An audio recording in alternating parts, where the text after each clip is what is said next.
Someone asks if you could be any character in your favorite franchise, and every Warhammer 40,000 fan's first instinct isn't which character. It's, do I have to actually live there? That's the tell. That's the thing that separates 40K from every other dark fictional universe. The setting doesn't make you want to be in it. It makes you grateful you aren't. And then, within 15 seconds, the second question arrives, the worst one. If life in the Imperium of Man is pure grinding horror, if you're born 10 billion people deep in a hive stack, assigned a vocation before you can read, and fed into a labor system that treats your body as a cost variable in a mining algorithm, why does anyone keep having children? That question earned 236 likes and generated 4 serious multi-paragraph rebuttals on a comment thread that was technically about something else. The audience was already building the argument. Nobody had yet built the full case. So here it's. The Imperium of Man isn't simply evil. That verdict was already delivered. Luton09 spent 3 years cataloging how it's evil, job by job, horror by horror, and every word of it's accurate. But evil isn't the charge that changes anything. The charge that matters is stupid. Institutionally, structurally, systemically stupid. Burning through the one resource no warp rift, no hive fleet, no Ork Wa can ever replenish. While the Adeptus Administratum logs the consumption in triplicate and calls it administration, the Imperium is losing.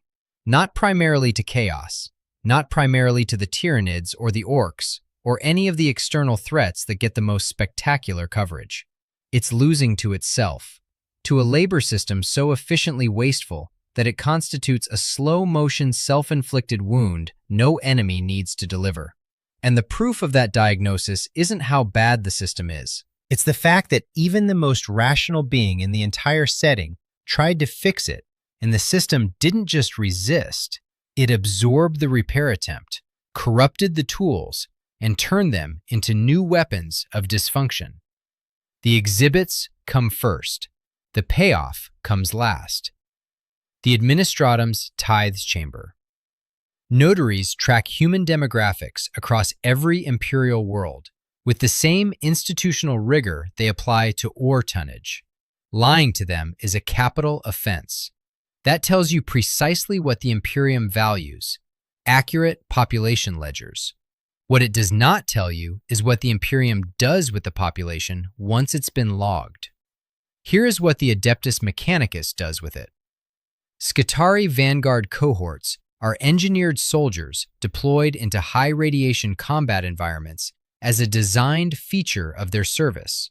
They don't receive standard protective equipment for radiation exposure. The Mechanicus solution to contamination is periodic cleansing cycles, but the process has a hard ceiling. Most Vanguard can sustain approximately 10 to 15 cleansing cycles before their flesh can no longer recover adequately. After that threshold, they either die from accumulated damage or they survive as something that can't be classified as fully human anymore. Every Skitarii Vanguard is deployed with this endpoint pre-calculated into their service life.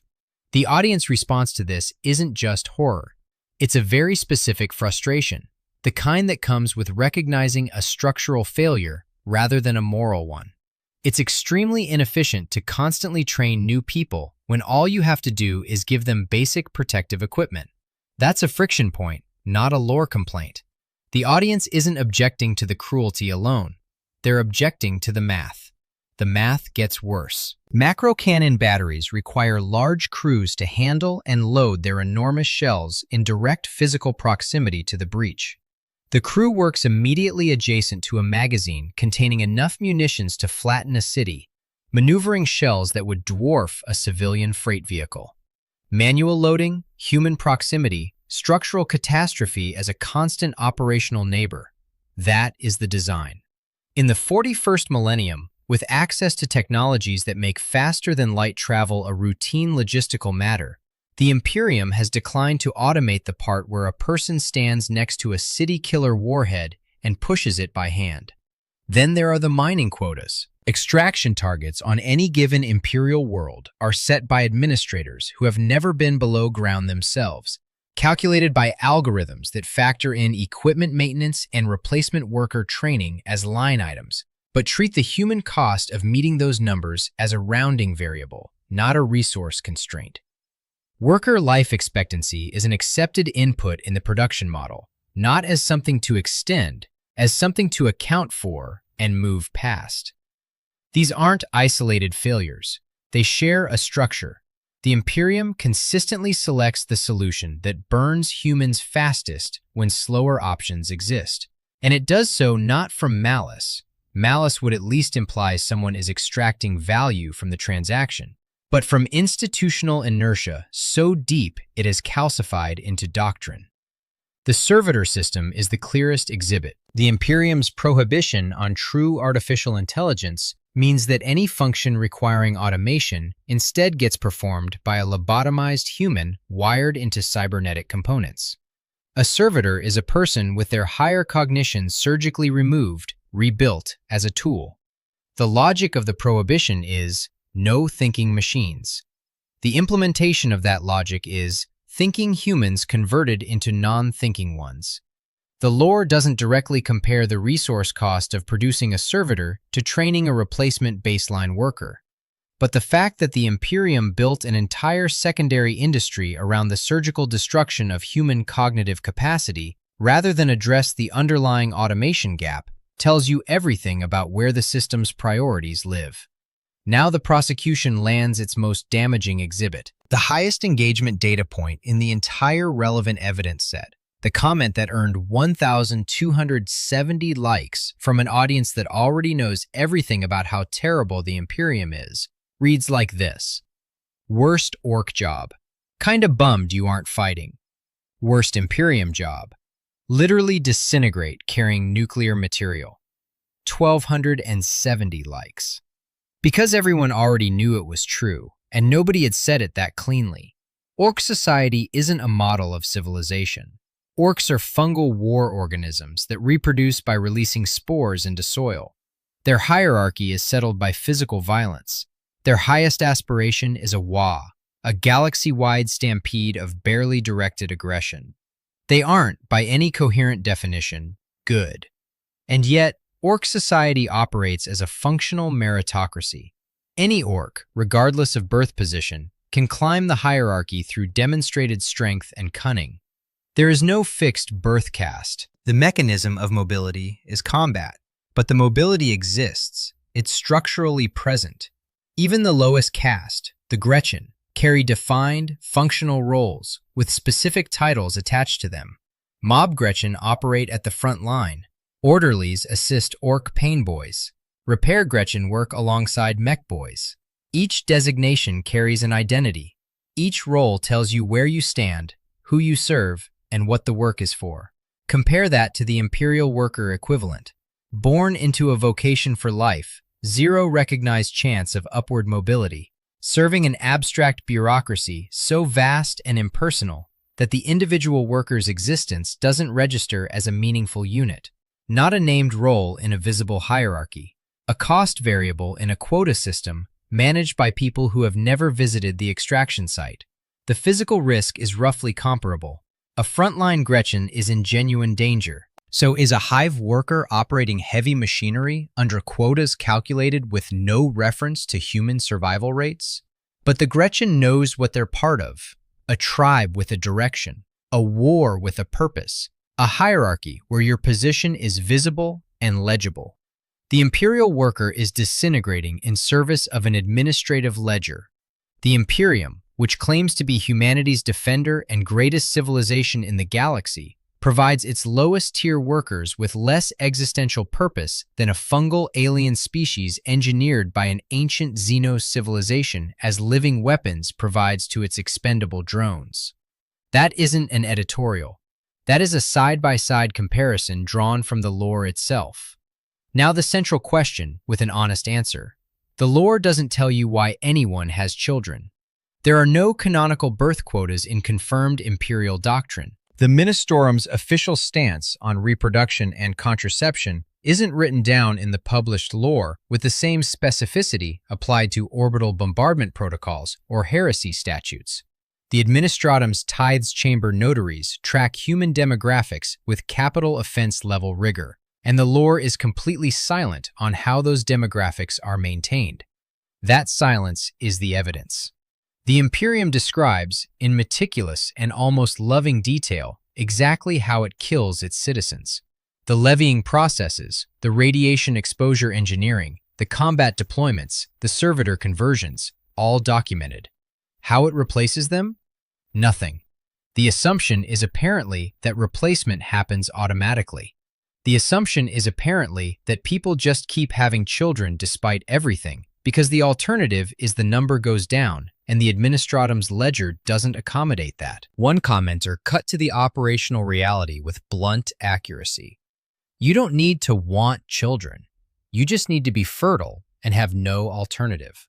In a hive world with no social safety net, no retirement infrastructure, and no upward mobility, children are survival assets. Extra hands in whatever workshop the family occupies, future earners, eventual caretakers. The economic logic of reproduction in extreme poverty operates regardless of whether anyone made an active choice. Hive world populations double approximately every 100 Terran years. That's the canonical growth rate, and it implies the replacement mechanism functions. It's just invisible in the administrative record because the Imperium tracks consumption far more carefully than production. Workers appear in the ledger when they're tithable, not when they're born. The practical implication is direct. If the tithe system demands bodies, guard levies, labor quotas, the constant human fuel cost of maintaining the war machine, then contraception would be antithetical to systemic survival. Not necessarily banned for theological reasons, just economically incompatible with the demand the system generates. A machine that burns through people this efficiently and has no stated plan for replacing them either prohibits the tools that slow replacement, or it doesn't need to, because the conditions produce replacement automatically regardless. The lore doesn't confirm which. Both options are damning in their own way. Before the final exhibit, 3 counterarguments deserve serious engagement because the audience will raise all of them and they deserve a real answer rather than avoidance. The first is the Men of Iron. The Imperium's refusal to automate is historically justified. During the Dark Age of technology, the Men of Iron, humanity's fully autonomous AI constructs, revolted with a scale of violence that required an alliance of galactic powers to suppress. These weren't malfunctioning assembly lines. The Men of Iron employed constructs capable of destroying suns, swarms of nanomachines that covered entire planets, weapons so catastrophic the setting barely survived their activation. That trauma is real and canonical, and it explains why the Adeptus Mechanicus treats thinking machines as existential heresy. The counter-argument is this: the Men of Iron could destroy stars. The Skitarii Vanguard need radiation shielding. These aren't the same threat class.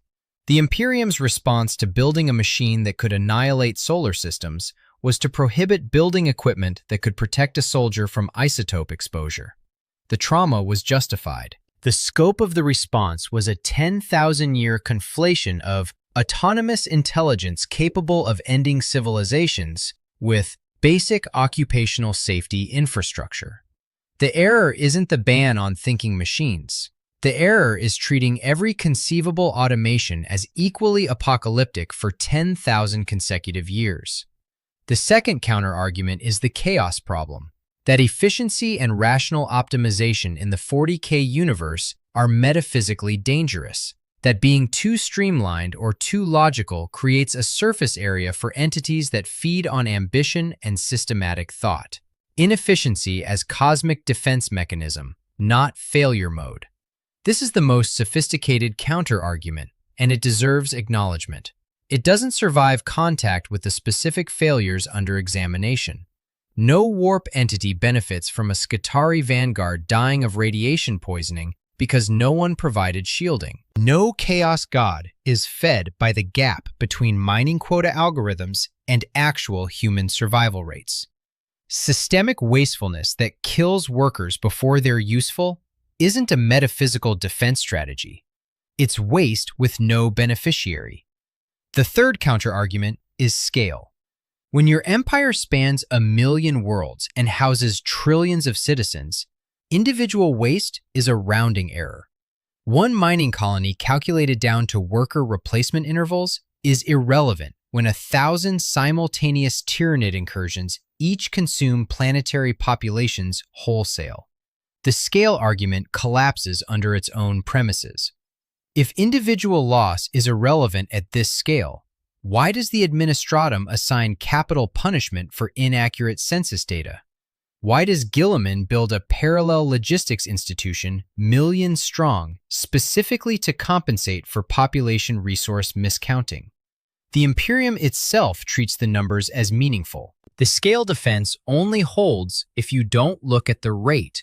The rate of consumption versus the rate of replacement is the entire argument, and the Imperium's administrative apparatus can't accurately report that ratio on most worlds because the replacement side of the ledger was never properly constructed. Rabute Guilliman is the emotional climax of this prosecution because he isn't an outside critic of the Imperium. He is the Imperium's own conclusion about itself. Guilliman is the Primarch of the Ultramarines, the single most administratively competent of all the Emperor's sons, a being who spent 10,000 years in stasis and returned to find an Imperium that had taken everything he built and made it demonstrably worse.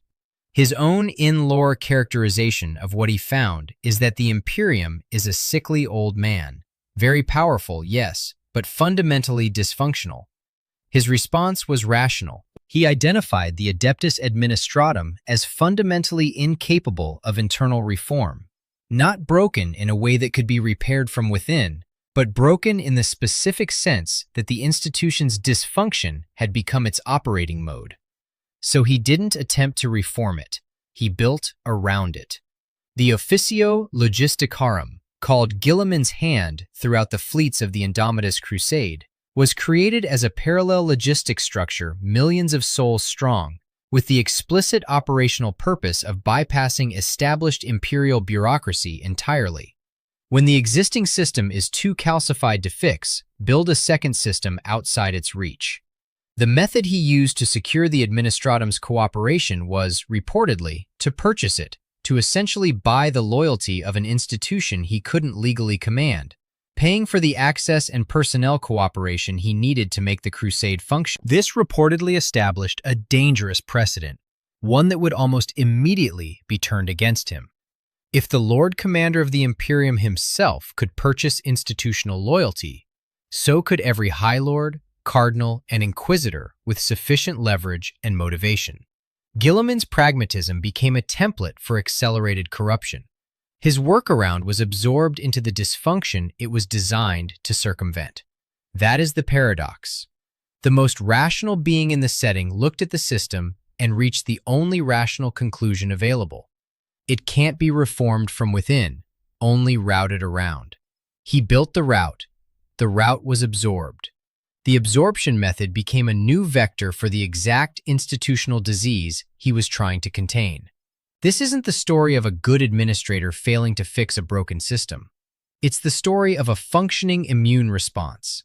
The Imperium didn't fail to reform under Guilliman's guidance. It consumed the reform, metabolized it, and converted the tools of rationality into new expressions of the same dysfunction. The system wasn't broken in a way that accepted repair. It was working, in the specific sense that it was doing exactly what it evolved to do. The Imperium's immune system doesn't attack external threats. It attacks coherence. It attacks efficiency. It attacks every person and every idea that could interrupt the consumption pattern that has been the Imperium's operational mode for 10,000 years. So, back to the question. The answer is now visible. The Imperium burns through children because children are the only input it never had to design an acquisition system for. They arrived automatically, produced by conditions the Imperium created and then never examined closely enough to understand. The Tides Chamber notaries count the ones who survive to tithable age. The gap between birth and tithability is someone else's administrative problem. And in the Imperium, Someone else's administrative problem means it doesn't get solved. Guilliman tried. The most capable, most rational, most institutionally competent being in the setting assembled a parallel administration millions strong, applied logic to a machine that runs on its absence, and watched his tools absorbed and weaponized within the span of a single crusade. The Imperium doesn't need external enemies to be losing. Its internal entropy engine is more consistent than any WA, more patient than any hive fleet, and more immune to correction than any chaos incursion. Because it isn't attacking the Imperium from outside, it's the Imperium. It was never an invader, it was always the architecture. The real question was never why anyone has children in the 41st millennium. The real question is what kind of institution burns through its own children this efficiently, tracks the burn rate in capital offense enforced ledgers, refuses every structural reform that could slow the process, and consecrates the entire arrangement as holy. That question is still waiting for someone in the Imperium to ask it out loud. Guilliman got close. The Administratum had a form for that too. Subscribe for more stories like this.